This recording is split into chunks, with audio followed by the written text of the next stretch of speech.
Bien, a ver, un repaso rápido de lo que es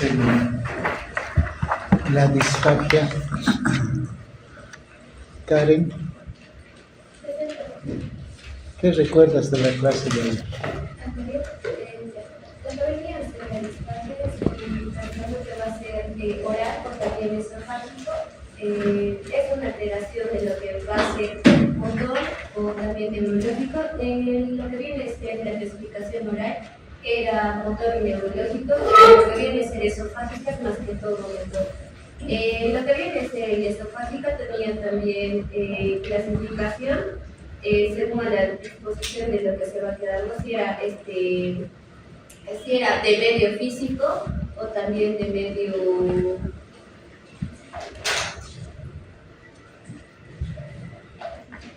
Ya, entonces básicamente dos tipos de disfagia, orofaringia y esofágica. Y la esofágica a su vez de dos tipos, que es la motora y la obstructiva. La parte orofaringia corresponde mayoritariamente a patología neurológica.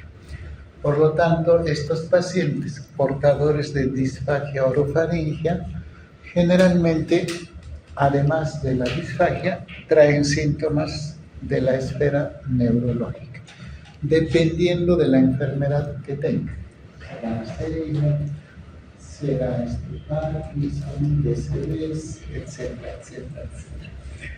Entonces, mayoritariamente, lo que nos interesaría saber para el manejo adecuado de la disfagia es la excepción.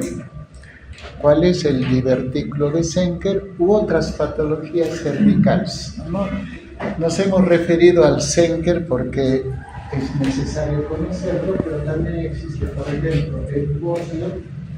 Hay bocios gigantes que pueden interferir con la deglución y eso es una disfagia orofaringia. O tumoraciones cervicales de diversa índole que también podrían provocar disfagia. Pero de ese grupo minoritario, el divertículo de Zenker es el que más se puede observar como disfagia orofaringia, cuya causa no sea patología neurológica.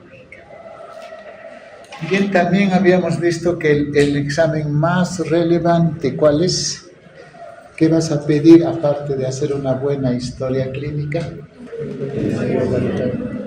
La radiografía parietal. Y esa es la evaluación inicial en todo paciente con disfagia real, no con disfagia supuesta. Habíamos visto que hay algunos síntomas que pueden confundir al médico. Y finalmente, en la historia clínica, nos interesa preguntar algunos detalles fundamentales. ¿Cuáles? El nivel, localización. Si se han salido los partidos. Ya. ¿A qué tipo de alimento? Y si es progresivo. Ya. Y la regurgitación. Amén de hacer un examen neurológico, posiblemente si sospechan patología neurológica.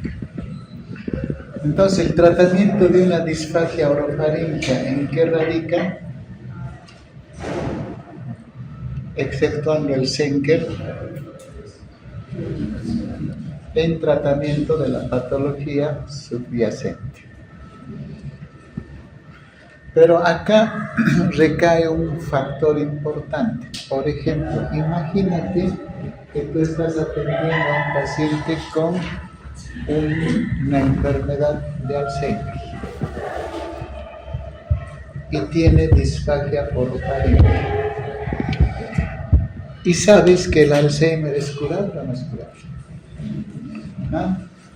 Entonces, va a decir, la disfagia no la puedo curar porque el Alzheimer no tiene un tratamiento definitivo. ¿Qué haces?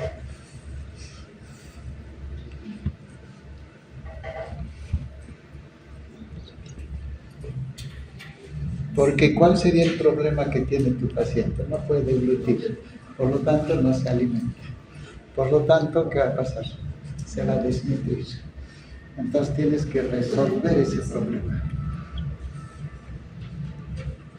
Y te dices, trátale el Alzheimer. No hay tratamiento, no hay forma de tratarlo. Conocido por lo menos hasta el 15 de abril del 2026, no hay. De repente el 16 de abril del 2026 sí aparece el problema. Entonces, ya podrías colocarle una sonda. Perfecto. Esa es una estrategia, la sonda de alimentación. Pero les comento que tendría que ponerse de por vida.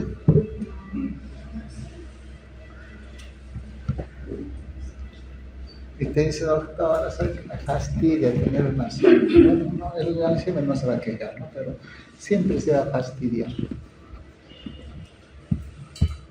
¿Qué otra estrategia es? El objetivo es alimentar, ¿cierto? ¿Cuál sería tu estrategia? La sonda sirve, pero años de años no justifica. A ver, ¿tú qué querías hacer? Y no puede deglutir, pues no hay forma de que deglute.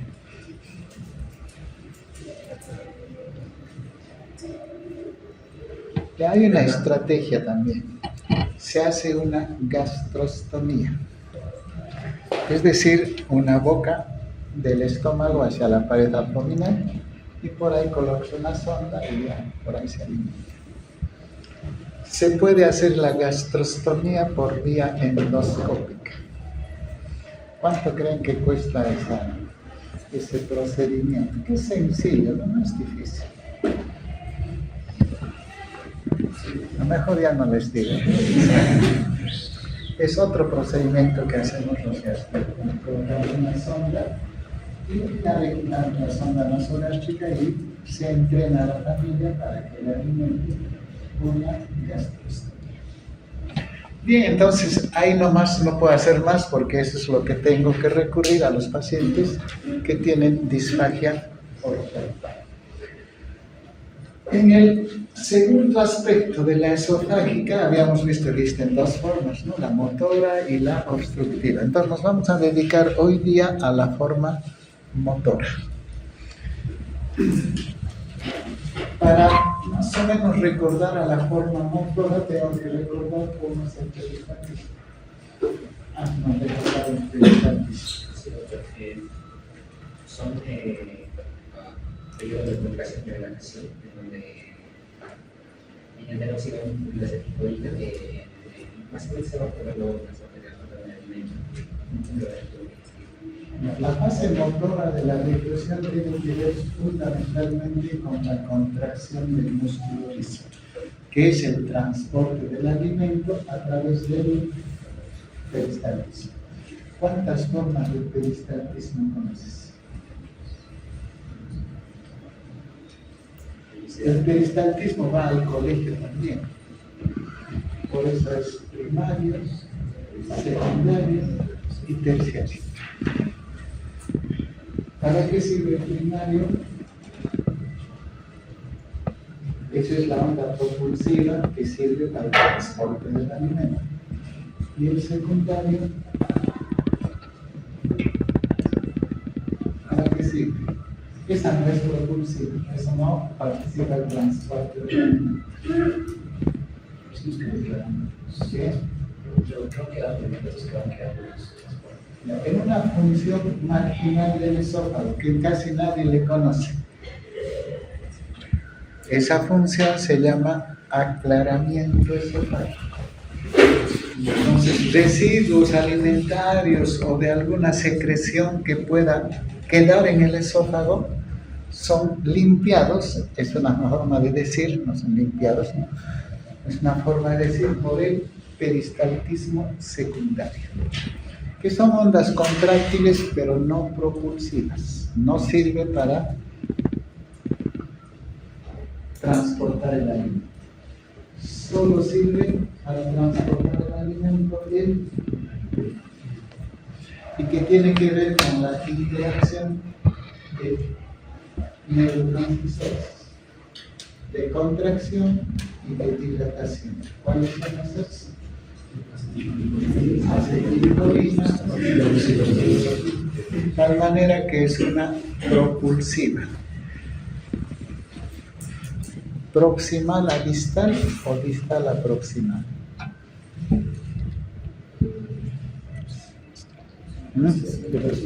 Proximal a distal.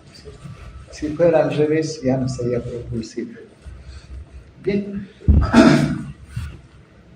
Cuando falla esa función motora, encontramos todas estas enfermedades, que en conjunto se llaman trastornos de la motilidad esofágica.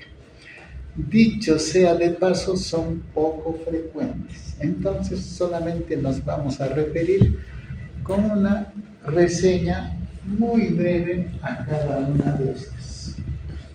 Porque nadie va a ser gastroenterólogo, ¿no? ¿O sí? Muchos nunca lo van a ver. Pues, imagínense, nosotros vemos poco, ustedes nunca, ¿no? Obviamente. Entonces, un grupo, son varias enfermedades agrupadas en este rubro, pero cuya función general es que se altera esa función de transporte, ese peristaltismo que les decía. Por lo tanto, al no haber propulsión de los alimentos, el esófago es incapaz de transportar el alimento. Y se produce el síntoma. ¿Qué síntoma? Disfagia. Perfecto. ¿Y cuáles son este grupo de alteraciones? Son varias enfermedades. Todas estas.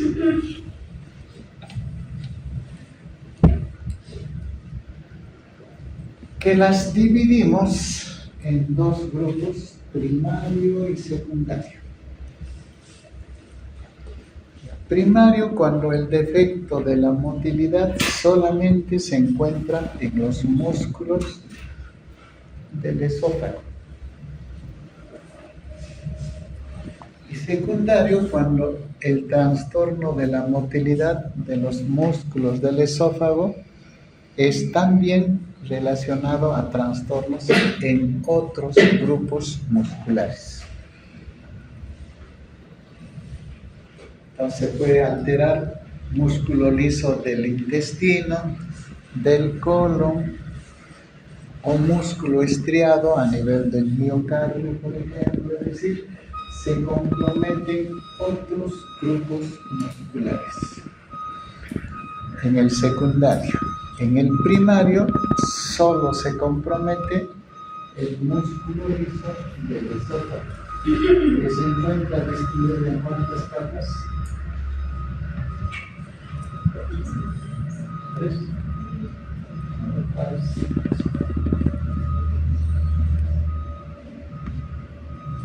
Un repaso de histología. 3 capas. ¿Cuáles? No recuerdo. A ver, ¿qué dice? 2 capas. Circular interna y longitudinal externa. Para que te acuerdes rápidamente, mnemotecnia, nosotros tenemos mnemotecnia, decimos Chile, sin la H, por supuesto. Con Chile, sí, circular interna, longitudinal externa. Solamente, esa es la gran mayoría del tubo digestivo, se distribuye así, ¿no? Pero hay algunas excepciones. ¿Cuál? El estómago tiene una tercera capa. Entonces tú te has confundido con el estómago. No es el estómago que estamos preguntando, estamos en el esófago, por si acaso. Es el esófago. Bien, entonces, todas estas es la lista de enfermedades que cursan con disfagia de origen motor. Hay bastantes, ¿no? Pero así que no, ni siquiera se los voy a repetir. Lo que me interesa, por ejemplo, es estas enfermedades, porque ustedes la van a estudiar en un curso que se llama reumatología. ¿Cuál?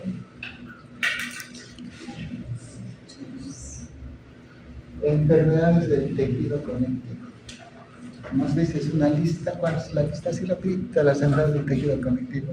Artritis reumatoide, esclerodermia. Hemorroides, después. No, artritis reumatoide, esclerodermia, Reumatoide, artrosis, espondilitis Lupus. anquilosante, lupus, después espondilitis anquilosante, espondilitis, esclerodermia, polimiositis, dermatomiositis, y así, todo eso se va a alcanzar. Todas ellas pueden producir disfagia motora,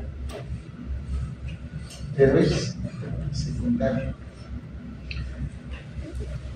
La diabetes de igual manera y una enfermedad infecciosa que se llama Chagas. ¿Quién produce el Chagas? El Triatoma infestans. Trypanosoma cruzi. Ya, el Trypanosoma cruzi afecta a diferentes grupos musculares, aparte del esófago, afecta el músculo liso del intestino, produce estreñimiento, afecta el músculo cardíaco, produce insuficiencia cardíaca. Entonces, esos son los ejemplos de secundarios, en la cual existe compromiso del músculo esofágico, pero asociado a otros trastornos en otras localizaciones. ¿Lo vemos nosotros? No lo vemos, lo ve el especialista que corresponde. Por lo tanto, no nos interesa mucho. Estos son los que nos interesan, los que solamente se localizan en el esófago. Y hay una larga lista de enfermedades que cursan con trastornos primarios de la motilidad. ¿Nos lees cuáles? A ver, leemos. No leo ahí. Pero todos los primeros, acalasia, calasia vigorosa, espasmo esofágico difuso, esófago de cascanules, esfínter esofágico inferior, hipertensión, distinción inespecífica de la motilidad esofágica. O sea, nombres medio extravagantes, ¿no? Nunca los van a ver, así que tal vez una leve referencia a la acalasia. De todas ellas es la que hemos visto más. ¿Alguien es de Apurímac acá? Raramente, no sé por qué, los pacientes con acalasia que hemos diagnosticado vienen de Apurímac. Algo debe haber allí, que factor hereditario, genético, no sé. Por ejemplo, al año veremos entre 6 o 7 pacientes con acalasia. De esos 6 o 7 al año, 5 son de Apurímac. Entonces, ¿quién es Apurímac? ¿A quién lo está viendo? De repente es portadora de acalasia, no sé. Bien, no sé por qué. Hasta ahora no nos hemos dado cuenta. Bien, entonces, incidencia poco común, de gente joven,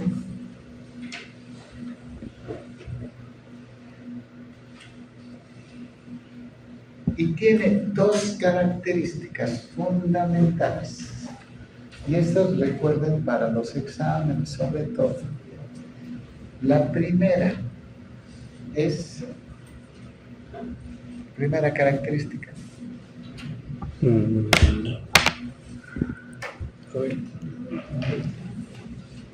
Si no funciona el peristaltismo, disfagia, ausencia de peristaltismo, no hay peristaltismo. disfagia, halitosis, Entonces, al no haber peristaltismo, no se transporta el alimento. halitosis. Ya, no. Característica clínica es esa, una característica fisiopatológica. Uno, no hay peristalsis, por lo tanto el alimento no se transporta. Y la otra característica, para que pase el alimento al estómago, ¿qué tiene que suceder? Relajación del esfínter. En este caso, parece ser un estudiante de medicina. Nunca se relaja. Ese esfínter está contraído permanentemente. No se relaja. Yo sé que usted no se relaja. No sé. Parece que sí, pero bueno. Dos características. ausencia del peristaltismo y ausencia de relajación. Por lo tanto, el alimento no pasa. Eso es lo que tienen que entender. Y en consecuencia se produce ¿qué síntoma? ¿De qué tipo?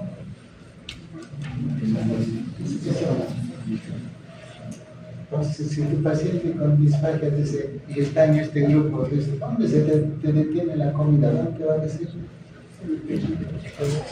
No, acá. Bien, este es el elemento importante en la calasia. La pregunta será,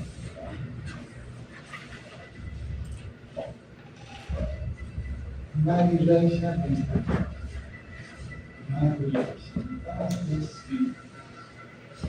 ¿por qué ocurre esto? O sea, ¿por qué no hay peristaltismo y por qué no se relaja el espíritu?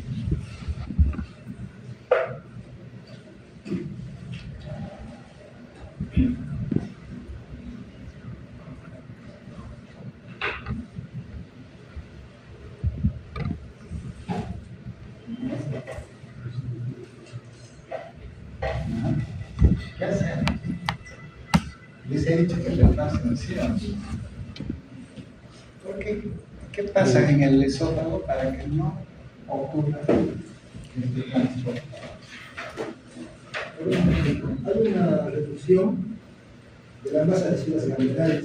Por tanto, los factores, hay un desequilibrio entre factores inhibitorios y excitatorios. Entonces, se va a disminuir lo que es el óxido nítrico y se va a aumentar la masa. Y eso va a hacer que el espíritu inferior haga más contracción y más hipertrofia. Y la hipertrofia es el tono generalmente tiene suficientes inferiores de 20 a 30. Entonces, más o menos lo que tu compañero trata de transmitir es que ustedes conocen que la contracción muscular depende de una serie de, ahí la esposa han echado fisiología un poquito de eso para que puedan entender esto, de condiciones que dependen de un plexo mientérico, ¿no? Que es la parte ganglionar que controla la contracción muscular a nivel del esófago.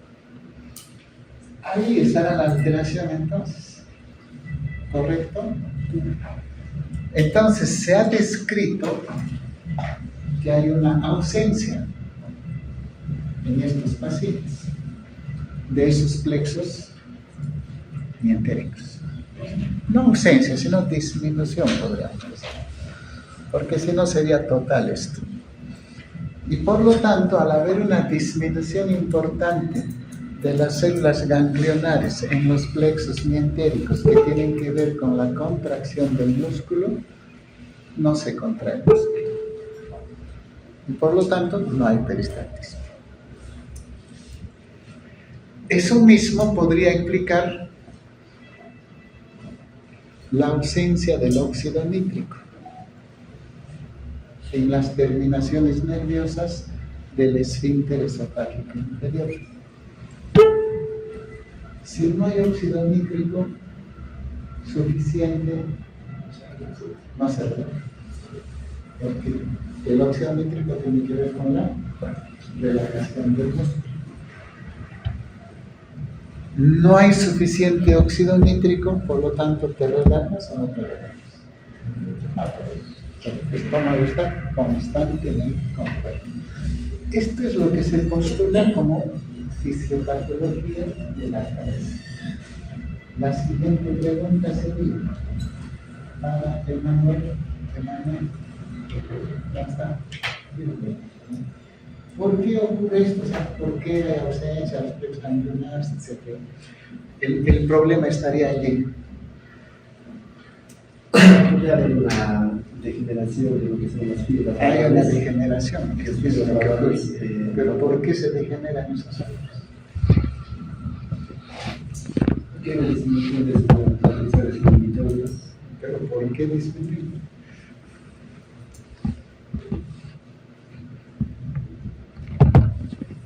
¿Sabes? Ella tiene la respuesta correcta. No se conoce. Esa era.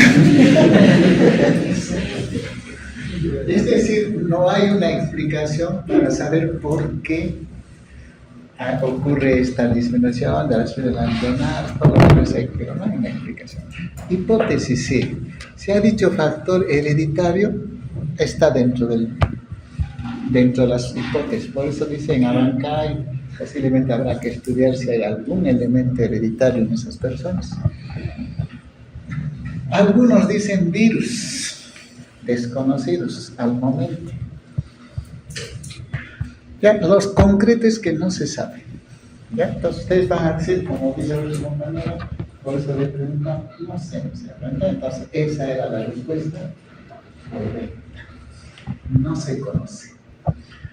Bien, todo eso es la situación, la degeneración de las células ganglionares, eso ya los hemos explicado por qué. Y también ya han explicado cuál es el síntoma más importante. ¿Cuál es?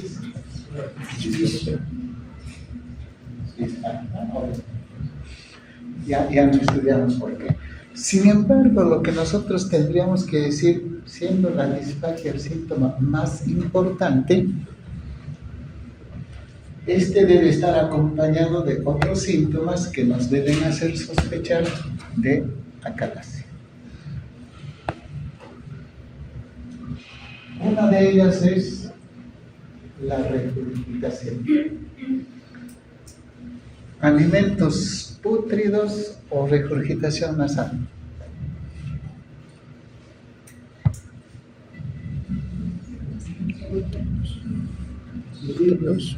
Retenidos, porque está en el esófago. Para eso hemos hecho la clase anterior. Es básicamente para hacerles algunos recuerdos. Otro elemento importante, tos nocturna. ¿Por qué creen tos nocturna?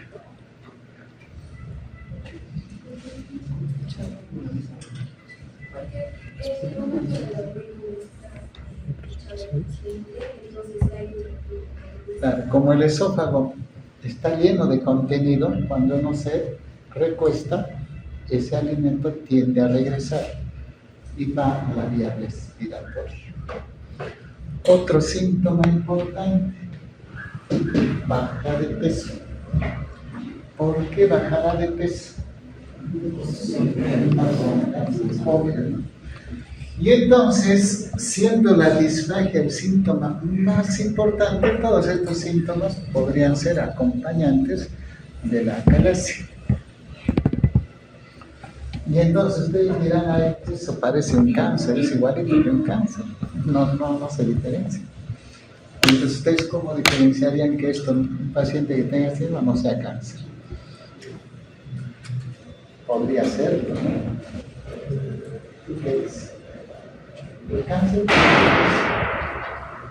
En el cáncer hay todos es igualitos. Sí, la diferencia es que la disfagia es un periodo de más o menos 2 años. En cambio, del cáncer tenemos 4 meses por año, y esto es porque el cáncer es como crece, o sea, es progresivo, y en cambio, y es por eso que los síntomas se quedan. Hombres muy, o mujeres también muy poco observativos. ¿Qué grupo de edad? Jóvenes. Y el cáncer, por definición, mayores. Este detallito es importante. Cuando es un paciente de 35 años con disfagia, ¿cuál es el diagnóstico más probable? Ustedes dicen cáncer. Sí, puede ser, ¿no? Pero el más probable tendría que ser otros. Solamente por factor de edad. Muy bien. Entonces, el diagnóstico, obviamente, a nosotros nos repetimos. ¿Qué le vamos a pedir? Su radiografía validada. La de validada. Todo es sencillo en esto. Si ustedes supieran todo eso, sería fácil. Entonces, el primer examen, y nosotros vamos a observar un signo clásico en la clase. ¿Qué se llama? Pico de pata. Punta de La lápiz. punta del lápiz o el pico del loro, colibrí. Bueno, eso expresa pues las dos cosas que se ven anatómicas alteradas en la calasia. Uno, el megaesófago, o sea, la dilatación del esófago. Y dos, el esfínter inferior contraído, estrecho. Entonces ustedes ven eso de ese día. Doctor, ¿sabe qué? Acá tenemos un paciente procedente de Abancay de 35 años que viene por disfagia, está bajando de peso, le he pedido una radiografía, encuentro el signo de la punta del lápiz. Doctor, es todo suyo. ¿A quién van a llamar? Al genio de la... Para primero definir el diagnóstico, obviamente. El diagnóstico hasta acá probablemente está hecho en un 95%. Pero obviamente pueden haber ciertas dudas, sobre todo con el cáncer. Porque un joven puede tener cáncer, sí, puede tener, no está prohibido de tener cáncer. Entonces, para ello, recurro a la endoscopía. De todas maneras es útil. Y para confirmar el diagnóstico, recurro a un procedimiento que se llama manometría esofágica. La manometría es el diagnóstico definitivo, porque me va a demostrar que no hay peristaltismo y que la presión del esfínter esofágico inferior es alta, no se relaja. ¿Qué es lo que yo deseo demostrar en esta enfermedad? ¿Alguna vez verán manometría? Espero que lo vean. La próxima semana creo que tenemos manometría en el hospital, para que vean cómo se hace. Nunca lo van a ver en su vida, pero por lo menos para que tengan una idea de qué se trata ese tipo de examen. Y entonces hacemos pues el tratamiento. El tratamiento también es parte del patrimonio exclusivo del gastroenterólogo. Nadie más hace tratamiento.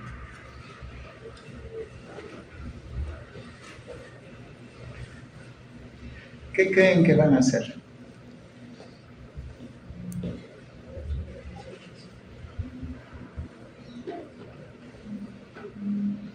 A ver, imagínate, ¿qué harías tú como tratamiento? Ya sabes que el esfínter no se relaja y más peristaltismo. No tienes que resolver ese problema. Y el paciente no come, ¿sabes? O sea, come, pero todo se queda retenido en el peso. Está bajando de peso y por lo tanto tienes que resolver los problemas. ¿Qué haces?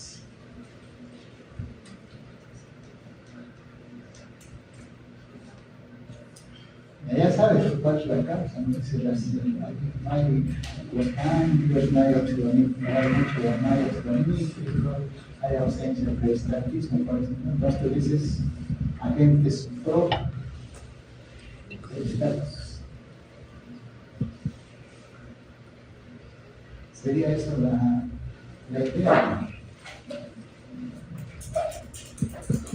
Más tarde.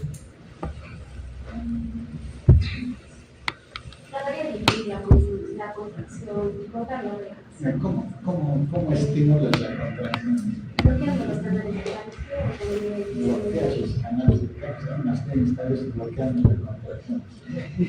Porque ustedes saben que la contracción muscular tiene que ver con el calcio. Ustedes cuando han hecho su estudio de fisiología de la contracción muscular han visto pues, que la contracción tiene que ver con el calcio. Estarías más bien bloqueando más todavía. Empeoraría el resultado.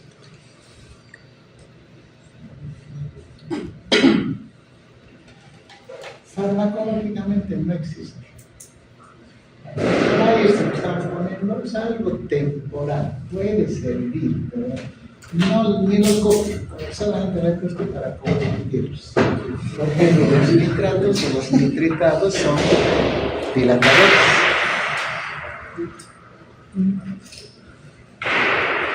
Entonces, no hay forma de permitir que haya mejor contracción y que se relaje el músculo. Al músculo lo pueden llegar a viajar a Dubái y a así para que se relaje. No se relaja, ni así se relaja. Entonces, ¿qué estrategia que tenemos? Que si bien es cierto puede servir, pero más que nada es confusión para ustedes. Digan, no sirve mucho.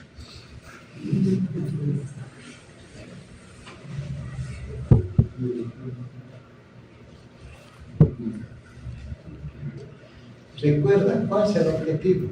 Que coma el paciente, que pase el alimento al estómago. Ese es el objetivo. Si le pongo una sonda, puede ser, ¿no? Ya, pero no es la solución del mundo.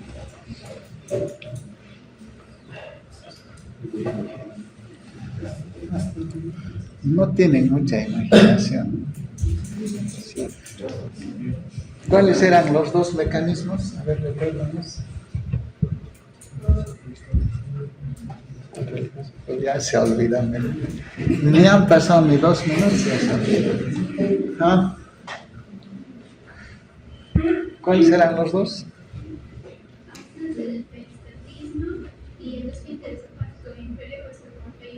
Permanentemente contraído. ¿Por qué? Porque le falta óxido nítrico. Entonces, si un músculo está permanentemente contraído, ¿qué va a pasar? Por ejemplo, tú ejercitas que un músculo dice todos los días, ¿no? Las gimnasias, ustedes, ya cada un año, ¿cómo van a estar tus músculos?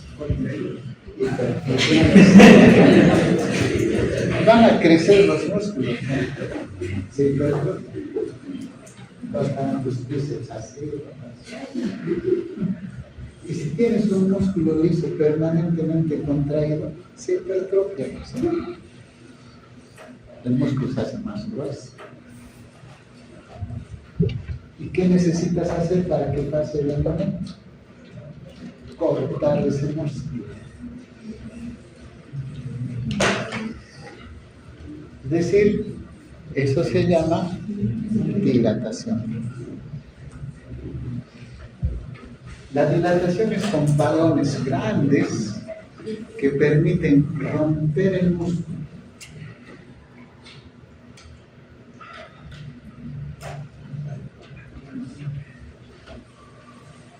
¿Quién no hace eso?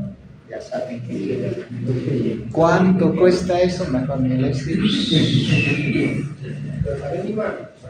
No.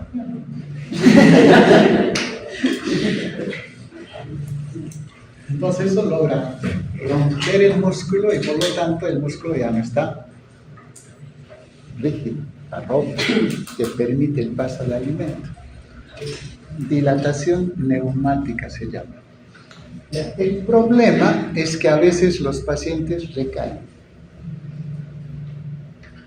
Entonces, ¿cuál sería tu tratamiento definitivo? ¿Qué es eso? Doctor, pero de repente acá 2 años, 3 años va a estar otra vez viniendo por lo mismo.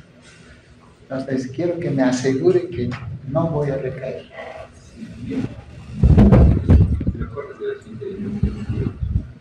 Cortar, pero quirúrgicamente. Ya, y eso también lo hacemos los gastroenterólogos. Hay un procedimiento que se llama biotomía peroral endoscópica. Tiene las siglas del inglés, por eso lo llamamos POEM. Entonces cortamos el músculo, pero con una tijera y dispositivos especiales para eso. También lo hacen los gastroenterólogos. ¿Cuánto creen que cuesta eso? Eso está dentro de la alta cirugía endoscópica. Más o menos está dentro de unos 30.000 soles, es uno de estos procedimientos. Pero este sería el tratamiento definitivo, que se llama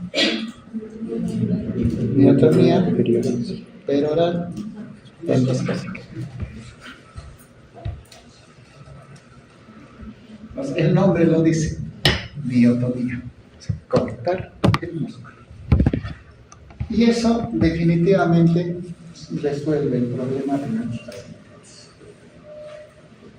Bien, hasta acá alguna pregunta. Los otros vamos a dar alguna referencia nada más del espasmo esofágico.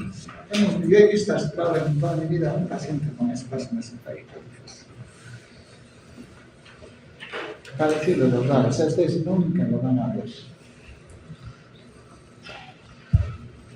Pero preguntaré, ¿qué significa espasmo esofágico? Alexandra, Camila.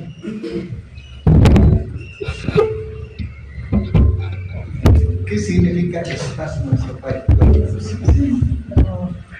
Como quien juega, si nada más a ver si sabe o no sabe. Ya es un trastorno de la motilidad, estamos de acuerdo. Perfecto. ¿Qué? ¿Cómo era la contracción en el peristaltismo? Contracción, dilatación. Luego, contracción, dilatación. Y así sucesivamente. ¿Y qué pasaría acá? Simultáneamente. O sea, se contrae simultáneamente en diferentes partes. Y por lo tanto se transporta el alimento más. Ese es el espasmo esofágico difuso. ¿Qué produce el espasmo esofágico? ¿Qué síntoma? ¿Sobre qué tema estamos hablando? Disfagia. Produce disfagia tan igual como las otras enfermedades, pero tiene un síntoma diferencial que tal vez les va a orientar mucho. ¿Quién me dice? El dolor. El paciente sufre para deglutir por el dolor. Empieza a doler hasta desde el infarto miocardial. Disfagia más dolor torácico, característica del espasmo esofágico difuso.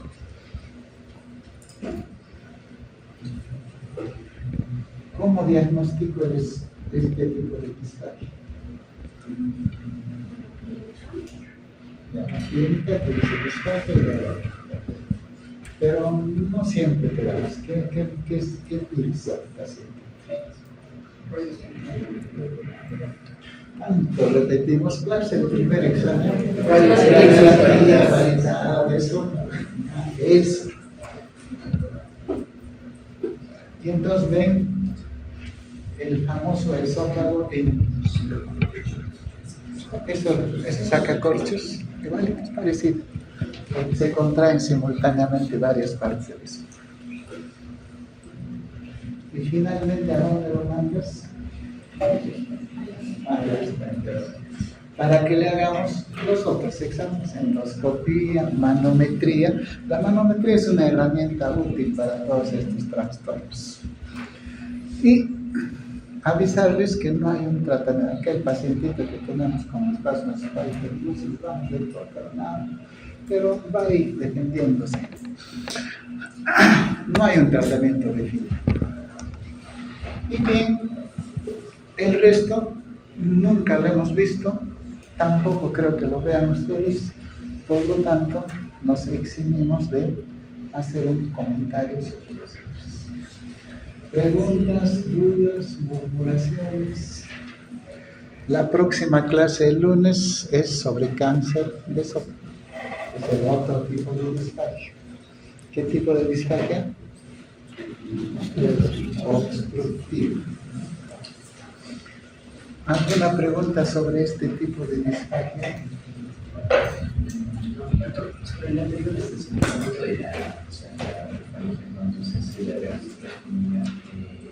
¿Cuánto tiempo dura eso? Es un dispositivo que puede, la sonda dura 6 meses, pero se hacen recambios. Se recambia cada 6 meses. Y el paciente puede estar indefinidamente con eso. ¿Cuánto han ganado hasta ahora? con un poema, con una dilatación, con una gastrostomía endoscópica, o sencillamente con la endoscopía nada más. Entonces están animando. ¿Cuándo hacen eso en su especialidad? En el tercer año recién. En el segundo año se les enseña a hacer la endoscopía, ¿no? Todos los residentes por endoscopía dicen, quiero hacer mi endoscopía ya, no es esta endoscopía. Segundo año. O sea, los que quieren hacer el gastro en el segundo año recién, les vamos a hacer agarrar el endoscopio. El primer año es clínica, medicina interna, tienen que saber bien. Luis Gonzalo, Daniela Vaca, Alexandra, Salvador, Joaquín, Juan Cristian, Fiorella, Elian, Erika, Elizabeth, ya está retirada ella, Jennifer, Anton, Germán, otro que está retirado, Nora Guamán, también, Henry Guamán, Lucero, Jordi, yo pensé que estaba retirado ya, Carlos, André, Luna, otro retirado, Cleverson, Yorka, Jean-Pierre, Tamara, Camila, Brian Muñoz, Anthony Muñoz, Nayeli, Max, Roger, José Carlos, Rocío, Alex Paz, Aldair Quispe, José Samuel, Joaquín Alejandro, Denilson Tarco, Julio, Mari Lucero, Ingrid, Brian, ahí está explicado, creo. Katia Celi. Bien, entonces que pasen un buen fin de semana, estudien, no tienen problemas con las rotaciones, o sí, están entrando al seguro normal, no les votan, ¿no? Okay.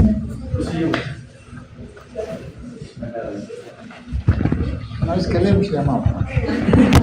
Ella respondió al principio.